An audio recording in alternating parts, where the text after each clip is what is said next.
Vous êtes bien dans le QG News. Bienvenue à tous au sommaire de ce journal. Redécoupage territorial au Mali. La nouvelle carte administrative d'un Mali qui compte désormais 19 régions est remise au président de transition Assimi Goïta. Le classement des pays par indice de développement humain. Le Togo gagne 5 places dans le classement mondial, mais étant à la 162e place sur les 189 pays scrutés par le Programme des Nations Unies pour le développement, le Togo figure parmi ceux au dernier rang. Les Africains face à l'insécurité alimentaire, la situation est particulièrement préoccupante au Sahel où des dizaines de millions de personnes sont menacées. C'est notamment le cas au Burkina Faso. Nous ferons le point sur les initiatives destinées à limiter l'extension de cette crise alimentaire.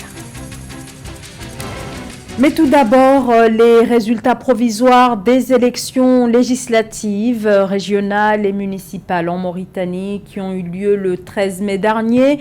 Les résultats provisoires ont été annoncés hier dimanche par la commission électorale. Victoire écrasante pour le parti au pouvoir El Insaf qui a remporté 80 sièges sur 176 dans la nouvelle Assemblée nationale, déjà largement contrôlée par le parti du chef de l'État Mohamed Ould El Razouani.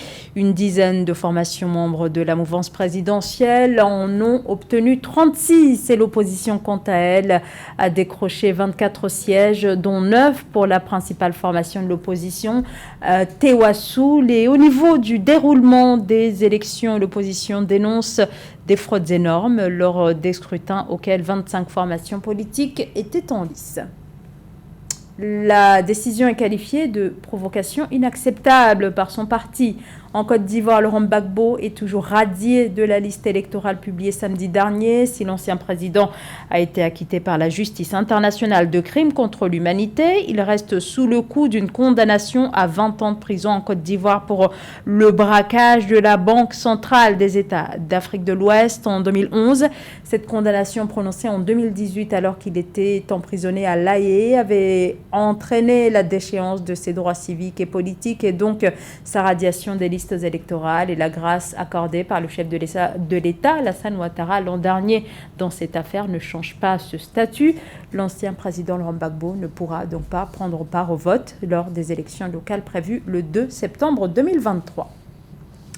Dans le cadre du programme de redécoupage territorial visant à porter sur 5 au Mali le nombre de régions administratives de 8 à 19. La toute première carte administrative a été remise au président de transition, le colonel Assimi Goïta. Cette nouvelle carte résulte de la promulgation le 13 mars dernier des textes portant réorganisation administrative et territoriale après leur adoption par les militaires actuellement au pouvoir. L'objectif de ce redécoupage est de garantir une meilleure gouvernance sur un territoire contrôlé dans certaines régions par les groupes terroristes. Samantha Saberou Saboubanga.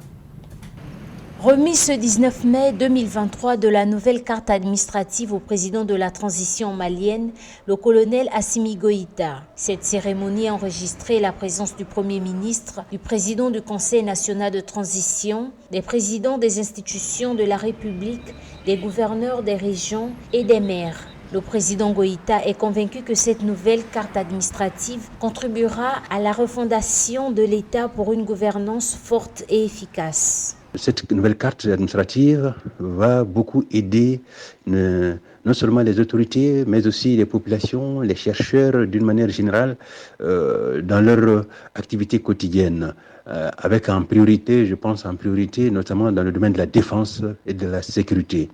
Selon les explications du colonel Assimi Goïta, cette carte administrative mise à jour constitue la concrétisation de la volonté du gouvernement de matérialiser les circonscriptions administratives et les collectivités territoriales du Mali conformément aux recommandations des Assises nationales de la refondation.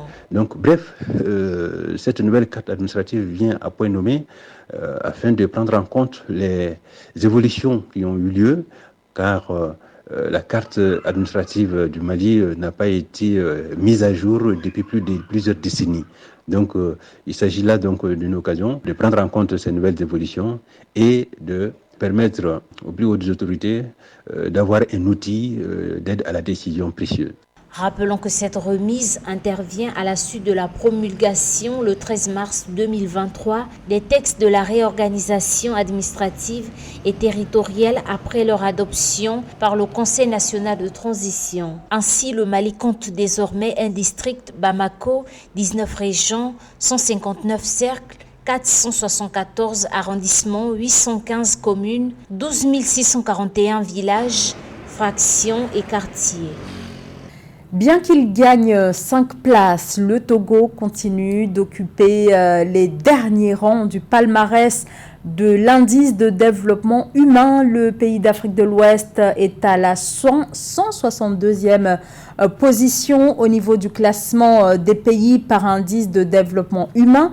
Indice qui étudie notamment le niveau d'éducation de la population, la santé ou encore les niveaux de revenus. Samantha Saberou Sabubanga.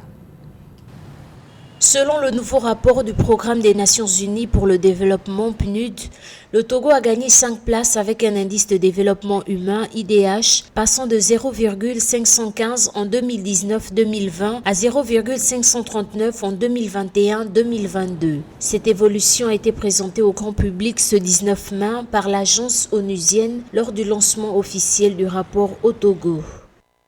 Tout le monde est surpris par rapport à cette amélioration de la position du Togo parce que la ménagère le sent dans son panier tous les jours. Quand les femmes vont au marché, elles se plaignent tout le temps, les prix ont augmenté à tous les niveaux, l'essence, le carburant. Alors je ne vois pas quelle est l'amélioration. Peut-être que des gens se sont plus mal comportés à ce niveau que le Togo, mais concrètement, notre développement humain demeure difficile, très difficile. L'IDH du Togo a régulièrement progressé et ceci grâce aux investissements du gouvernement dans la réalisation d'infrastructures sociales de base, dans la lutte contre la pauvreté, les réformes économiques en faveur de l'amélioration du climat des affaires, la mise en œuvre de politiques publiques plus orientées vers les populations togolaises. Parce que pour se soigner, c'est très difficile. Des gens vont plutôt chez les herboristes pour chercher des plantes. Or, vous savez qu'à ce niveau, il n'y a pas de dosage.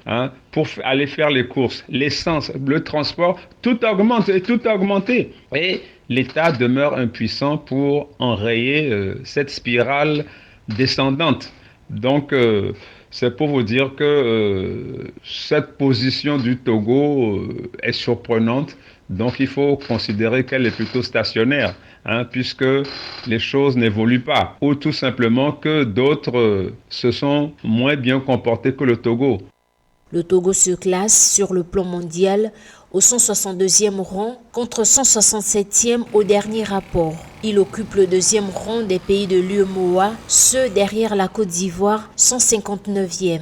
Malgré les progrès soutenus, le PNUD relève un niveau conséquent d'inégalité au niveau national, notamment au niveau du genre, où les femmes affichent un indice de développement de 0,497 contre 0,586 pour les hommes.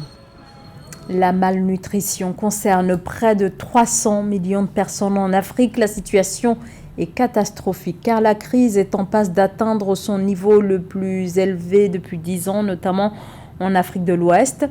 Dans la région du Sahel, ce sont au moins 5 millions de personnes supplémentaires qui sont en situation d'insécurité alimentaire grave. Le Burkina Faso figure parmi les pays les plus touchés. Joël Ballot. Au Burkina Faso, près de 3,5 millions de personnes, soit environ 16% de la population, sont susceptibles d'être en situation d'insécurité alimentaire aiguë en 2023, d'après le Réseau mondial sur les crises alimentaires. Face à cette situation, le gouvernement burkinabé a mis en place un plan de réponse et de soutien aux populations vulnérables d'un coût global de 215,3 milliards de francs CFA. Ce plan vise à soutenir les personnes les plus vulnérables afin qu'ils puissent avoir accès à une alimentation saine, variée, diversifiée. En outre, le plan a pour objectif d'améliorer l'accès à l'eau potable, aux intrants et aux équipements, petits équipements de production, mais aussi d'améliorer l'alimentation pour le bétail. Selon Denis Ouedraogo, ministre de l'Agriculture, ce plan contribue à l'atteinte des objectifs de production fixés pour la campagne agricole 2023-2024, lancée officiellement le 19 mai 2023. L'harmonisation de ce plan vient notamment soutenir les groupes ciblés à travers des actions d'assistance humanitaire, de protection des moyens de subsistance. Nous espérons qu'avec son adoption, des personnes et des institutions pourront accompagner le Burkina Faso pour boucler le budget afin d'apporter une réponse appropriée aux problèmes d'insécurité alimentaire et de malnutrition. Au vu du contexte sécuritaire difficile au Burkina Faso, l'Organisation des Nations Unies pour l'alimentation et l'agriculture, en guise d'accompagnement, a affirmé que plus de 365 millions de francs CFA seront mis à la disposition du gouvernement burkinabé. Cet apport vient soutenir la résilience des populations et renforcer les mécanismes d'assurance agricole. Au Tchad, le ministère de la Santé a lancé, avec le soutien de l'ONG Médecins sans frontières, une campagne de renforcement de la vaccination. Cette initiative vise à augmenter la couverture vaccinale parmi les populations les plus vulnérables. L'enjeu est de taille car il s'agit de réduire le risque de transmission des maladies que l'on peut encore éviter grâce à la vaccination. C'est un reportage de notre correspondant au Tchad, Mahamat Ramadan. Au Tchad, les autorités multiplient les campagnes de vaccination pour lutter contre les maladies récurrentes telles que la rougeole et la méningite. Le ministère de la Santé publique et de la Prévention compte ainsi rehausser la couverture vaccinale du pays pour prévenir les risques d'épidémie. Ces campagnes, qui se déroulent sur toute l'étendue du territoire, sont couplées de sensibilisation pour lutter contre les pesanteurs sociales hostiles à la vaccination. La vaccination, en plus du fait qu'elle sauve des vies, elle contribue directement ou indirectement à transformer l'économie, à transformer même les communautés. Et donc, les parents ont tout intérêt à amener leurs enfants à se faire vacciner, parce que quand un enfant n'est pas vacciné, évidemment, lorsqu'il souffre de tétanos ou lorsque la PFA l'attaque, évidemment, on se retrouve avec un enfant qui est paralysé. Aucun père, aucune mère ne se sent à l'aise de voir son enfant qui est paralysé. Ces campagnes, qui s'inscrivent dans le cadre de la Semaine africaine de vaccination, sont accompagnées par la distribution des moustiquaires aux populations rurales afin de prévenir le paludisme qui sévit chaque année pendant les saisons pluvieuses. Les enfants de 0 à 1 an sont particulièrement ciblés par les vaccinations pour prévenir la mortalité infantile. Parmi ces vaccins, il y a un vaccin, le BCG, qui permet de prévenir la tuberculose. Il y a le VPO qui permet de prévenir la poliomyélite. Il y a le pentavalent qui permet en réalité de prévenir 5 maladies, à savoir la diphtérie, la coqueluche, le tétanos. Il y a l'hépatite B, l'hémophilus influenza B. Nous avons également des vaccins qui nous permettent de prévenir des maladies telles que la rougeole, c'est le vaccin anti-rougeoleux. Pour rappel, la couverture vaccinale au Tchad est estimée à environ 80%.